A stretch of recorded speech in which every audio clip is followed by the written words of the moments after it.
on that neckline that Alana created. And I tap of the pipe, it comes right off, just like that. Now we've got access to the inside of the bubble. So I'm giving it what we call a flash with the maintenance heat, a burst of heat around all of the glass. And then I'll bring it back. Right now this glass is as cold as it's ever been. Still quite hot, 1200 degrees or so, but it's moving mostly on that putty. So what Alana's doing is just watching it and scooting it back on center if it got off at all. It's just like if you were making a ceramic pot. It's going to be much easier to make if it's on center than if it's flopping around, right?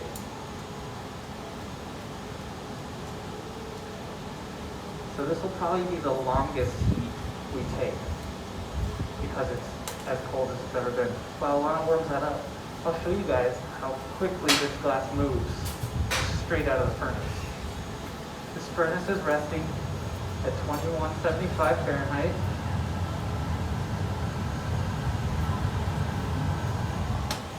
We stop turning, it's hotter than lava, just like that.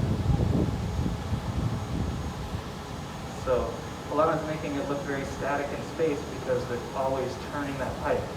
But if we stop, gravity will just take it down to the floor.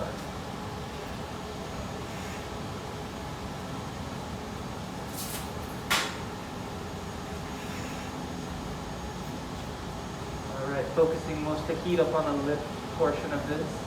You can see the color glowing a little more up there. Using the jacks to slowly lift open the lip. And now we're no longer on a blowpipe, so the only way to further inflate this is with a tool called a soffietta.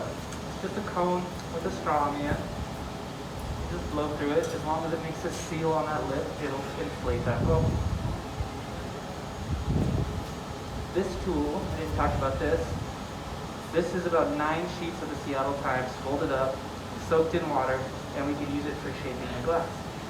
It's about as close as we can get to, physically touching the glass. Great tool. Doesn't suck a lot of heat out like the steel table does, so you can work with it a little bit longer. I got a dry cherry wood paddle. Stand by the shield, or squishy on the paddle. That's the technical term here, squishy.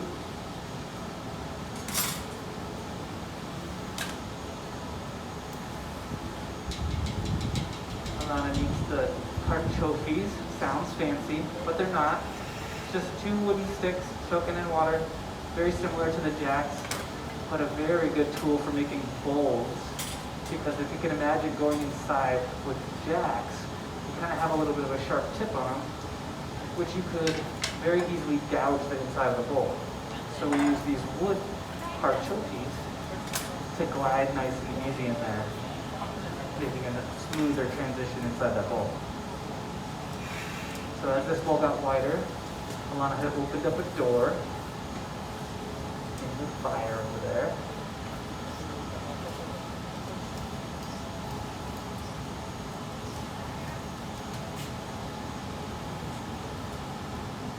Lifting and turning, making it look easy, but I promise you it's not. Also, people ask a lot of times, how often do you get burned? And we play with fire, so obviously we're going to be burned every once in a while. But mostly it's just from the radiant heat of the object we're making, because we're a few inches away from the glass when we're working with it. So I've got this paddle. I'm not only there to guide the lip if it's wobbly, but I'm also there to shield Alana's wrist to make sure that they're not getting burnt. And the larger the glass is, maybe the more paddles I'd get shielding all around, And if you think like the floats in the garden, they're so massive that people would probably tend to wear gloves when they get that big. And then there'd be somebody's job or 2 people's job just to shield.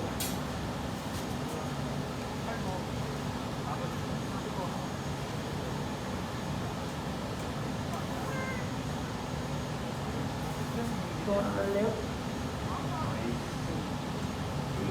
Keep coming up bowl. Slowly. Do you need one more? Or are you okay? So it has to happen kind of slowly. If we open this up too quick, it could have some wobbles in the line here, which are really hard to fix once it's all the way open. Because if you can imagine turning this in the fire, it's going to want to be a plate.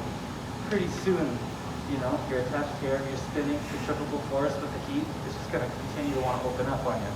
So the very last move of making a bowl is actually lifting the lip out. You'll have a lot more control of the shape by doing that.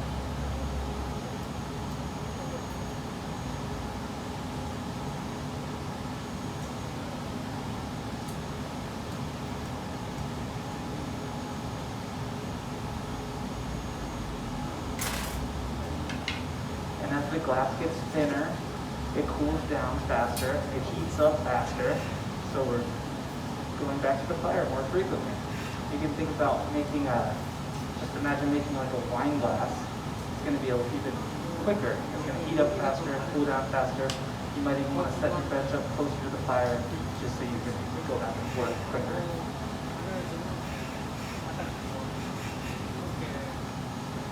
Here we go, it's opening up using a little centrifugal force.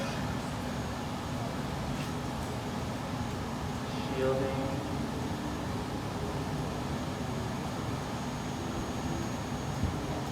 Here. Going on that lip. We're kind of creating a mold here with the jacks and the paddle at the same time.